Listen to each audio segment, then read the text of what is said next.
A new county ordinance has been set in motion in hopes of cracking down on massage parlors that experience illegal activity. Tonight, 23 ABC's Jessica Harrington telling us what new regulations would be put in place for those businesses. Jessica. Right, Tim and Jackie, if this passes, there would be a handful of new regulations, everything from background checks to annual inspections. And for some locals like this barbershop owner, they're excited about the changes that may be on the way. It's a family atmosphere. I run a family shop. Christopher Vaughn has owned Norris Barbershop in Oildale for the past 7 years. I put a business in Oildale to make it better, not to make it worse. He says he loves being there, but doesn't like the massage parlor next door. That's because Vaughn suspects there's prostitution and human trafficking happening inside. They all have covered windows. It's all secretive.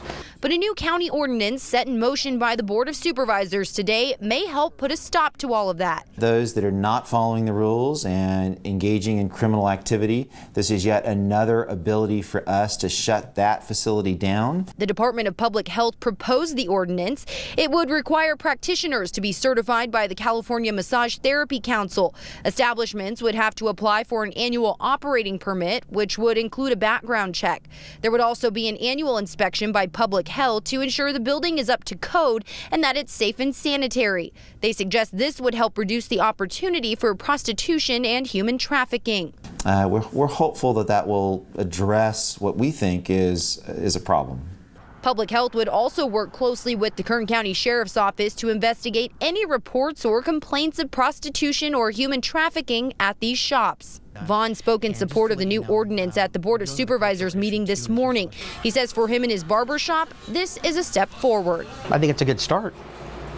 Yeah, I think it's a good start.